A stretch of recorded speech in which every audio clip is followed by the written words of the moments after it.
Bonjour à toutes et à tous. Comme vous l'avez vu dans le titre de la vidéo, on se retrouve encore une fois pour un nouveau podcast. Et aujourd'hui, nous allons parler du combat entre Kamaru Usman et Khamzat Chimaev. Avant que la vidéo commence, n'hésite pas comme d'habitude à commander sur le site Nutrition Pro. Avec le code LEPARCOURS15, tu bénéficieras d'une réduction de 15%. Sur leur site, tu retrouveras tous les compléments alimentaires dont tu as besoin, que ce soit pour la nutrition sportive avec de la whey, de la créatine, des BCA ou encore des brûleurs de graisse, mais aussi pour ta beauté, puisqu'ils vendent de la kératine, de l'huile de nigel ou encore du collagène marin qui te permettra d'embellir ta peau, tes cheveux ou encore tes ongles et de soulager tes douleurs articulaires. En plus de ça, la marque est française et propose des produits 100% naturels ainsi qu'une gamme bio à des prix très abordables. On te laisse le lien de leur site internet dans la description. Donc, comme d'habitude, je vais laisser mon collègue Théo s'introduire. Bonjour à toutes et à tous. Et ouais, on enchaîne avec un deuxième podcast sur l'UFC 294, une nouvelle dinguerie qu'on a appris nous hier soir. Là, Mhm. on est jeudi, on est au lendemain de cette journée de folie où il y a eu plein de nouveautés concernant la carte. Et donc, ce nouveau combat, Ramzat qui va non pas défier Paulo Costa, mais qui va affronter Kamaru Usman. Donc, on est là pour en parler. C'est clair. Donc, remise en contexte un peu de ce qui Ouais. s'est passé. Je sais pas si tu voudrais plutôt en parler, Théo, si t'en Ouais, veux. déjà, comme je viens de le dire, Khamzat devait affronter Paulo Costa. Mhm. C'était un combat qui était prévu maintenant depuis un petit moment. Les deux se cherchaient sur les réseaux, parce que Paulo Costa est aussi un trash talker qui aime bien parler sur les réseaux. Donc C'est voilà, et ça. on a appris maintenant, il y a quelques jours, on a vu Paulo Costa qui avait un problème au coude. Il a une infection au staphylocoque, donc ce qui l'a touché au coude. Et dans la journée donc d'hier, on a eu plusieurs nouvelles. Donc quand on s'est réveillé, là on a appris, bon d'abord, vous avez pu le voir dans le podcast précédent, que Charles Oliveira ne combattrait pas et qu'il serait remplacé par Volkanovski. Mais on a également appris, pardon, que Paulo Costa était très très incertain pour combattre à l'UFC 294 à Abu Dhabi. Et donc dans la journée, il y a eu plusieurs évolutions. Finalement, en fin d'après-midi, Paulo Costa a dit, «Je suis bien à Abu Dhabi, je vais combattre», et 2 heures après, il a dit: «Mes médecins ne me laissent pas combattre». Donc heu, Ouais. donc il combattra pas, et pendant ce temps, pendant qu'il annonçait ça, nous, on a commencé à voir, nous et vous, hein, je suppose, on a vu plusieurs Mhm. rumeurs, sur qui serait le remplaçant de Paulo Costa. Jusqu'à ce que cette rumeur arrive à Kamaru. Gilbert Burns a filmé dans la salle Kamaru en train de s'entraîner et a dit lui il est prêt. Daniel Mhm. Cormier a dit vous n'êtes pas prêt pour le remplaçant. La rumeur a enflé et le soir même c'était officiel, hein. Donc ça c'est la magie de l'UFC et de Dana White. On peut que critiquer, on peut dire ce qu'on veut, mais sur ça, ils sont quand même très forts, hein, parce qu'on va en parler, mais la carte remplaçante est peut-être meilleure que la carte principale qui était déjà folle. Donc grosse dinguerie, Kamaru contre Ramzat à l'UFC Exactement. 294. Exactement, et tu ne l'as pas précisé, mais le combat aura lieu en poids moyen, une première Oui. du coup pour les deux combattants qui combattent à la base en welterweight. Donc pour ceux qui ne le savent pas, Khamzat Chimaev a du mal à faire le poids à chaque fois en welterweight, c'est pour ça qu'il a décidé de passer en middleweight. Kamaru Usman, ce n'était pas prévu qu'il affronte Khamzat. Du coup, était obligé d'aller également combattre en middleweight, sachant que ça fait un an que Shimaev se prépare à combattre en middleweight. Du coup, qu'il a fait une énorme prise de poids. Il ne pouvait pas cutter Mm. pour aller en welterweight. Et d'ailleurs, à ce Ouais, sujet-là, il y a un petit truc comique comme quoi les avis changent vite. Et il y a quelques mois, je sais plus quand exactement, mais Kamaru et Ramzat se sont déjà cherchés un petit peu sur les réseaux. c'est vrai. Et Kamaru disait tu veux que je vienne en middle pour toi, t'es personne. Il avait même proposé un poids intermédiaire s'il voulait vraiment le combattre. Et au final, Kamaru va bien en middle pour combattre Ramzat. Donc il a changé d'avis, il a pris l'opportunité. Et il va combattre Ramzat en middle, comme tu l'as dit. Exactement. Donc, je pense que c'est pas une opportunité qu'il a pris pour rien, parce qu'il faut savoir que Dana White a dit que suite à ce combat, le vainqueur allait avoir un title shot, pardon, face à Sean Strickland. Donc, une chance pour le titre. Je pense pas que c'était prévu à la base que si par exemple Paulo Costa gagnait face à Shimaev, qu'il allait avoir le title shot. Parce qu'il y a, il y a Adesanya qui est également là, qui voudrait sûrement sa revanche face à Strickland et on sait que Kamaru Usman ne veut pas affronter Adesanya donc c'est un sujet, assez compliqué. Également Dricus du Plessis qui a gagné son dernier combat face à Robert, Whittaker donc qui devait logiquement avoir sa chance pour le titre et là, surprise générale, de nouveau dans la catégorie des poids moyens qui, vont obtenir, la chance pour le titre suite à ce combat. Je pense que Kamaru Usman n'aurait pas accepté le combat si, il n'aurait pas l'opportunité de d'avoir cette ceinture derrière parce que, pour ceux qui ne le savent pas, il est déjà âgé de 35 ans, donc c'est assez âgé pour un combattant, surtout, en poids welter, slash, poids moyen. Donc ce serait sûrement sa dernière chance pour le 36 même. titre. Mmh. Ah, il a 30, il vient d'avoir 36 ans, là? Ouais, ouais, il est de OK. mai 87 là, je vois, donc ouais, Mmh. 36. Ouais, donc il a le même âge que John Jones, si je me trompe pas. Je sais qu'ils sont de la même génération parce qu'ils ont lutté, Mmh. à l'époque ensemble en NCAA. Donc voilà, je sais pas si tu veux parler directement, de l'analyse du combat ou si tu voulais rajouter quelque chose Ouais, avant de ben, parler de on tout peut ça? peut-être même si je pense que vous les connaissez tous, par présenter un petit peu les 2 combattants. Mmh. Donc on est sur, 2 gros monstres, hein, un qui a plus d'ancienneté à l'UFC que l'autre quand même, Kamaru. Kamaru Usman qui est l'ancien champion de la catégorie Walter? du dessous, du coup, Mmh. welter, et qui a perdu son titre contre, Leon Edwards et qui a perdu, et qui a essayé de le reprendre dans la foulée, mais qui s'est également incliné. Donc il est sur 2 défaites, mais avant ces 2 défaites, il était à 15 victoires à l'UFC. Donc il est en 15-2 à l'UFC et voilà, ça a été l'un des combattants les plus dominants, de sa catégorie, considéré comme l'un des tout meilleurs, hein, de l'histoire de cette catégorie. C'est vrai qu'on reste sur ces 2 dernières défaites qui ont fait mal, notamment le KO, lors de la perte de titre alors qu'il dominait, totalement son combat. Le dernier a encore plus déçu, je sais pas ce que toi t'en as pensé, mais c'est vrai qu'on n'a pas retrouvé le même Kamaru Usman. On sait C'est clair. notamment qu'il a des problèmes de genoux, depuis, lui-même l'a dit, depuis, 1 ou 2 ans et Mmh et ça ça s'est se ressent un aggravé, petit peu ouais. parce que ouais, parce que, bon, on va rentrer plus dans la physionomie du combat après, mais c'est, que Khamzat est assimilé à la lutte, mais Kamaru est un très gros lutteur et a commencé aussi par la lutte. Mmh. Et d'ailleurs, ses débuts à l'UFC, il gagnait, beaucoup de ses combats grâce à la lutte. Et en face de lui, Khamzat Chimaev, donc je viens de le dire, lutteur, tchétchène, qui lutte depuis, ses 5 ans et qui est toujours invaincu à l'UFC. Tchétchène ou Et comme daguestanais? tu l'as dit, tchétchène. Tchétchène pour le coup? OK. Ouais, il est tchétchène, c'est sûr. Mmh. Et comme tu l'as dit, les 2 montent de catégorie, Mmh. et vont avoir accès au titre, le gagnant aura accès au titre comme tu le dis, donc c'est assez fou parce que c'est leur premier combat dans cette catégorie.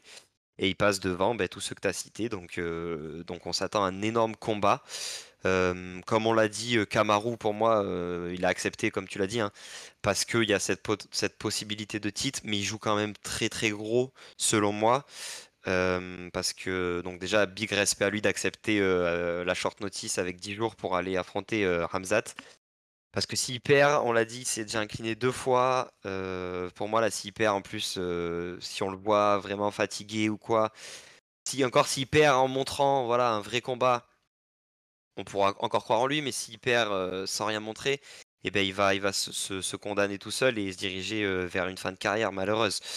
Donc voilà, c'est la dernière chan entre guillemets «la dernière chance» parce que par contre, hein, s'il gagne et qu'il derrière il a accès au titre, c'est la rédemption très rapide. Donc il y a d'énormes enjeux autour de ce combat. Moi personnellement, je suis extrêmement hype, même Mmh. plus hype que Costa, Que le main Costa event? Chimaev. Mmh. Ouais. Que le main event, je sais pas, les 2 Mmh. combats me hype énormément, on a une carte de folie, mais Ousmane, Khamzat, ça aurait très bien pu être un main event, hein, Ouais, c'est Là, on clair. l'a pas précisé, on sera sur 3 rounds du coup, mais ça aurait très bien pu être en 5 rounds, hein. C'est clair. Donc, pour préciser quelques petits points, sur le cas, Khamzat Chimaev, faut savoir qu'il représentait la Suède il y a encore, La Suède, ouais. quelques semaines, seulement, il a eu des problèmes, avec son pays, par rapport à sa religion, je crois, ou des choses comme ça. Du coup, il a décidé de représenter les Émirats arabes unis. On sait que la Tchétchénie n'est pas un pays officiel entre guillemets, c'est une province, de la Russie qui n'est pas reconnue, je pense à l'UFC. Du coup, il a décidé de représenter un pays arabe, en l'occurrence, les Émirats arabes unis, pardon, dont il va combattre, lors de l'UFC 294, 14. ouais, qui aura lieu, dans 2 semaines, je crois, le Bah, 21 octobre dans 8 prochain. jours même, hein, c'est samedi prochain, on est jeudi, donc dans Mmh. ouais, 8-9 jours, à Mmh. Abu Dhabi du coup. C'est ça. Donc, j'aimerais parler, du coup, du cas maintenant, Kamaru Usman.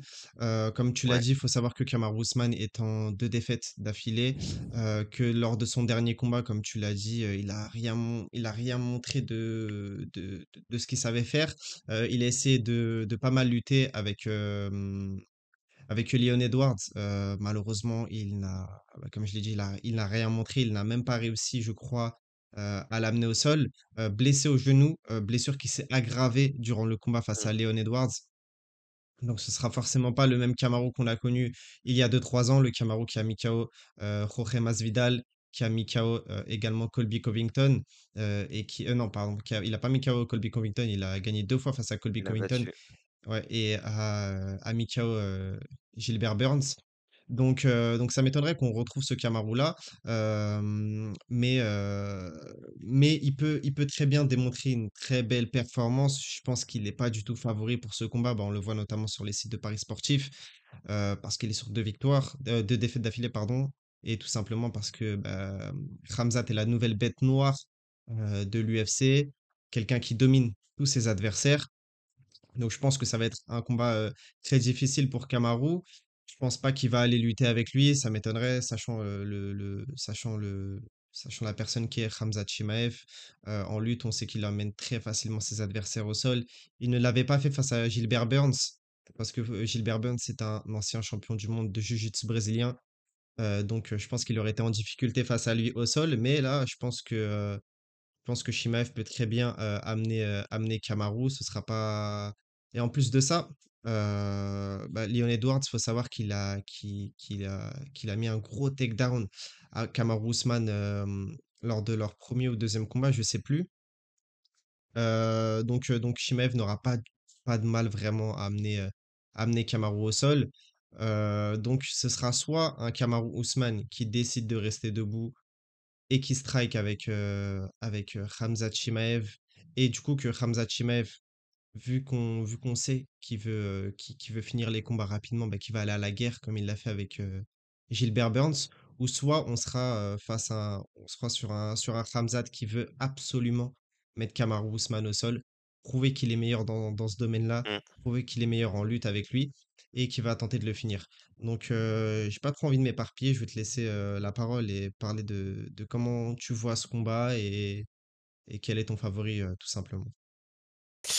Et beh, ouais, donc pour revenir un petit peu sur ce que tu as dit, Hamzat, l'adversaire qui l'a mis le plus en difficulté, c'est ouais, c'est Gilbert Burns, hein. On avait vu Mmh. un sacré combat, il avait même knockdown, Hamzat. Il avait fini par s'incliner à la décision, mais c'était le combat le plus dur, je pense, de Hamzat. Et là, au niveau de la physionomie du combat, je vois quand même Hamzat bien favori. Mmh. Malheureusement, reste une affiche magnifique, mais je pense quand même que Hamzat, bon, comme tu l'as dit, hein, il est favori, mais pas pour rien. Déjà, il s'attendait à affronter un adversaire qui fait en moyenne 100 kilos. Il faut savoir C'est que ça, Paulo Costa, il fait 100 kilos dans la vie de tous les jours, et donc il va combattre en poids moyen. Là, Kamaru, c'est pas le cas. Il a toujours combattu. Enfin, c'est un welter et il fait enfin sa montée. Donc voilà, comme tu l'as dit, Ramzat a une tendance plus naturelle. Il fait également sa montée. Vous pouvez me dire que les deux font la montée en poids moyen, mais Ramzat a une tendance plus naturelle à combattre chez les moyens. En fait, c'est ça. Mmh. c'est parce il avait beaucoup de mal à cutter pour aller en welter, et du coup, c'est tout naturellement qu'il est passé en poids moyen. Mmh. Qui n'est pas forcément le cas de Kamaru. Moi, le combat, il m'intrigue quand même parce que j'ai vraiment hâte de voir comment il va se dérouler, de voir, où en est Kamaru, où en sont ses genoux, sur les défenses d'amener au sol notamment. Comment il va résister parce que je pense que Ramzat va quand même l'agresser et tenter de l'amener au sol régulièrement, même si on le dit, on le redit, Kamaru est un très gros lutteur. Ramzat le sait, je pense.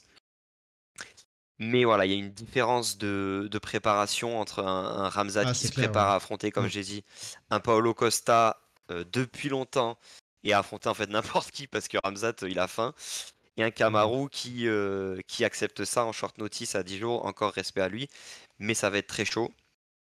Et je vois Ramzat s'imposer, mais j'ai quand même vraiment hâte de voir ce combat. Je le vois s'imposer, mais c'est super dur à dire de quelle manière. euh, Parce que en fait, j'ai beaucoup d'interrogations sur Kamaru. Si c'est un Kamaru du deuxième combat contre Edwards, pour moi, Ramzat peut le finir parce qu'il va pas le lâcher, Mais il sachant va qu'il met l'agresser énormément la directement. pression, ouais. Il met énormément la Ouais, pression. c'est ça. Khamzat, c'est ce qui fait son style. C'est un des seuls, mecs qui met énormément la pression durant ses combats. On sait que Ousmane le faisait également. Il l'a fait notamment face à Mm, Colby Covington. Il l'a fait également face à Masvidal. On le voyait toujours avancer, avancer, avancer. Mais Khamzat est encore plus agressif, je dirais. Donc si les 2 ouais, en fait, décident de constamment avancer, ça peut que finir en guerre, en fait. Ça peut que finir ouais. en guerre. Et je voudrais rajouter également que, bah, comme tu l'as dit, si on voit un Kamaru Usman comme lors de son combat face à Leon Edwards, ça va être très compliqué pour lui parce qu'il était sur le reculoir lors Mm, du combat face à Leon Edwards. Il avait peur en fait de se reprendre un KO et on sait que l'aspect d'un combat, ça joue énormément sur le mental. Si tu as peur de ton adversaire, si tu penses que tu vas te prendre un KO, forcément tu vas perdre. Tu ne peux pas gagner, à moins ouais. qu'il y ait un upset de fou, que tu te fasses un bah, forcément, tu te fais un déclic dans ta tête, en fait. Si, tu décides de te reprendre en main, de le mettre KO, là, ça peut complètement changer la physionomie du combat. Donc si Khamzat arrive à prendre le dessus mentalement face à Kamaru Usman, ce sera très compliqué. Ce sera très compliqué, mais je pense qu'il le sait. Ousmane, je pense qu'il sait que ce sera l'un de ses derniers combats à l'UFC, forcément. S'il perd, s'il perd, ce sera Ouais, sûrement c'est la clair. fin pour lui et il se dit ça, il se dit que c'est sa dernière chance. S'il arrive à avoir la ceinture, peut-être, je dis bien peut-être, qu'on aura le combat, bah, du coup, face à Strickland. S'il gagne, peut-être le combat face à Adesanya. Je ne pense pas que ça va arriver, ça Tu m'étonnerait penses qu'ils très accepteraient de fortement. s'affronter? Non, justement, non, justement, Je pense ils pas, hein. acc ouais, c'est ils vont pas Il serait accepter de pris. s'affronter, Ouais. mais ouais, c'est pour ça que Kamaru, il voulait pas monter en poids moyen. Mm. Donc ça va être compliqué. Bon, c'est vraiment un scénario, où dans le meilleur des cas pour Kamaru Usman. Donc voilà, je Ouais, pense mais pas que on ça a va vu arriver. que tous Ouais, les scénarios étaient possibles, surtout cette année. ouais, Tout peut c'est arriver, clair. hein, mais c'est presque Mmh. dommage qu'il y ait que 3 rounds, parce que j'aurais bien aimé voir, tu vois, dans les derniers retranchements un peu du quatrième et du cinquième, parce qu'on a Mmh vu mh. Kamaru très fatigué à la fin du 5 contre Edwards, et j'aurais aimé voir voilà, où il en était aussi au niveau du cardio, et c'est souvent dans ces moments-là que la dinguerie peut arriver et qu'il aurait pu avoir l'upset possible. Mais j'aimerais bien Donc c'est également presque voir, dommage. Ouais, Khamzat en 5 rounds. Déjà, on l'a jamais Ouais, vu, on l'a jamais vu. dépasser le troisième round, je crois. Bah oui, enfin après, à part face à Gilbert Burns, là, il est allé jusqu'au troisième round, mais avant tous ces combats, Mm, je suis devant la tous ces combats se sont finis, maximum au deuxième round. Donc on ne connaît pas le cardio de Khamzat Chimaev. On a vu qu'il était en grande difficulté face à, Gilbert Burns, à la fin du troisième round, il en pouvait plus. Donc oui, forcément, si le combat se rend en 5 rounds, peut-être que ça aurait joué à l'avantage de Kamaru Usman. Malheureusement, bah, vu que ce n'est pas un combat pour la ceinture, ce n'est ni un main event, le mm, combat est en 3 rounds. ouais. Euh, donc je sais pas si tu veux rajouter quelque chose, peut-être les pronostics, peut-être l'aspect du sol, si ça va au sol, comment ça va se dérouler pour les deux, etc. Je sais pas. Moi, au niveau des pronostics, donc je l'ai dit, je vois Ramzat s'imposer. Mhm, Je sais pas. Là, je vais passer mon tour parce que je vois pas, mhm. je sais pas comment, je le vois pas le mettre KO Kamaru. Après, c'est En déjà vrai, ça arrivé, peut aller hein, à la Kamaru. décision. Hein? Kamaru qui se fait éteindre, ça c'est déjà arrivé là dernièrement. Donc, Ah, bien sûr, c'est déjà arrivé, hein, mais ça peut réarriver, mais non, je le vois pas. Moi, je vais dire une décision comme il y a que trois rounds. Mmh. mais ça va quand même être une grosse guerre avant, hein. Ça va quand même être une grosse guerre, donc c'est ça qui me fait douter sur mon prono décision, mais je vais rester sur ça.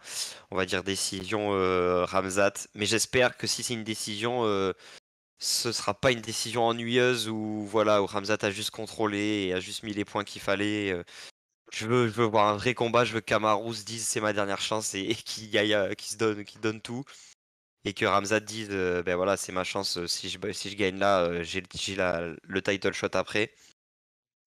Donc je veux quoi qu'il arrive, je veux une vraie guerre et au sol, bah, ouais, ça va être super intéressant au sol. Je pense que comme je l'ai dit tout à l'heure, hein, Ramzat, il va quand même y aller, hein.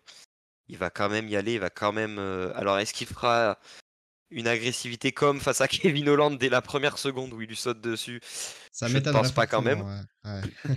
Je pense pas quand même, parce que là, c'était quand même, quelque chose. Mais je Mais pense il l'a que fait s'il y a plusieurs les fois ça opportunités, il aussi, va hein. les saisir, hein, c'est son gros point fort. Donc il va Mmh. les saisir, mais ce sera une belle guerre et j'ai hâte de voir, comme je l'ai dit, comment, Kamaru va défendre les tentatives d'amener au sol, là où lui a toujours été très fort sur ce point-là, mais on sait que c'est en partie ces défenses-là et cette lutte répétitive et cette dépense d'énergie qui ont abîmé ses genoux. Donc où en sont ses genoux pour pouvoir résister à un des meilleurs lutteurs, je pense, de l'UFC, on peut le dire, sans sourciller? Et ben réponse, dans 9 jours à l'UFC 294. Mmh. De mon côté, je pense que, bah, les 2 ont un très gros knockout power. Kamaru Usman, on l'a pas vu dernièrement mettre KO ses adversaires, mais il a déjà pu le faire par le passé, notamment quand il était champion. Également, Khamzat Chimaev a un gros knockout power. On l'a vu notamment face à, Ikram Aliskerov, qui va d'ailleurs combattre sur la carte. Il lui avait mis un sacré uppercut, à l'époque au Brave. Donc les 2 ont un knockout power. Si ça va à la guerre, forcément, je pense que ça va finir par un KO, à moins que les 2 démontrent un très gros, font une très grosse performance comme, Gilbert Burns face à Khamzat. Moi, je vois bien le Mmh. combat se finir par un KO parce que c'est l'année des folies. C'est l'année où les gens, ils veulent prouver, les 2 veulent prouver. Donc, moi, je vois bien le combat se finir par un KO. Ça m'étonnerait qu'il se finisse en 3 rounds. Franchement, pour que le combat aille à la décision, faudrait que soit, comme tu l'as dit, Khamzat le colle au sol et que ce soit un combat ennuyeux, soit que ce soit l'inverse, soit que ce soit Ousmane qui tente de l'amener au sol, même si ça m'étonnerait. Donc pour moi, ce serait une très grosse guerre debout, comme le combat Islam face à Volkanovski. Et ça peut se finir très rapidement. Ça peut se finir très rapidement. Moi, je dis que Kamaru Usman peut quand même choquer le monde. Khamzat a 12 victoires, 0 défaite. Il ne s'est jamais pris un KO de sa vie, mais il a jamais affronté quelqu'un d'aussi expérimenté que Kamaru Usman. Gilbert Burns, faut savoir qu'il est énormément expérimenté, qu'il est super fort dans sa catégorie, mais il a pas la je pense qu'il a pas la puissance d'un Kamaru Usman. Kamaru Usman qu'il avait d'ailleurs mis KO donc pour prouver le niveau de Kamaru Usman. Donc Ouais, ça en dépend 2021. ça dépend le Kamaru Usman qu'on voit. Soit ce sera un Kamaru Usman super préparé comme on a pu le voir, bah, dans les trailers, dans le trailer qu'on va peut-être mettre, au montage. Il a notamment fait quelques vidéos, durant sa préparation pour son combat où on le voit très, très, très affûté. C'est sa première fois en catégorie des poids moyens, donc il sera beaucoup plus massif, beaucoup plus puissant, même si Khamzat aura un avantage, au niveau de la taille parce qu'il faut savoir, je crois qu'il fait, 1,88 m, ouais, 1,88 m. Heu, Kamaru Usman, ouais, fait 1,83 m, donc il aura un avantage par rapport à ça. Au niveau de la longe, je sais pas, les 2 je crois qu'ils sont à peu près équivalents. Donc voilà, en plus ouais, comme tu l'as c'est dit, ça. Khamzat il 1,90 prépa et 1,93 les allonges, ouais. ouais. Donc c'est ça. Je crois que même, Kamaru Usman a une plus grosse allonge que Khamzat. Oui, c'est ça. Ouais. C'est ce qui est Donc indiqué en tout cas. au niveau du physique, ce sera kiff-kiff, je pense, même si Khamzat prépare sa montée depuis très, très, très longtemps, en poids moyen, donc il aura peut-être quelques kilos en plus, mais voilà quoi, Kamaru Usman est très affûté comme d'habitude. Donc, ça dépend le Kamaru Usman qu'on voit, comme je l'ai dit. Si c'est le Kamaru Usman d'il y a 2-3 ans, assez déterminé, même comme on l'a pu le voir face à Tyron Woodley quand il voulait aller chercher la ceinture, bah, là, il montrait qu'il était vaillant, il a énormément montré durant ce combat. Ou soit c'est un Kamaru Usman vieillissant, assez fatigué, qui va se prendre un KO très rapidement. Donc, ouais, moi je mise Imagine sur un KO. les 2 Mmh. short notice, qui l'emportent. La Ouais, ah ça soirée, serait incroyable. Ch Kamaru et Volka mmh. qui l'emportent.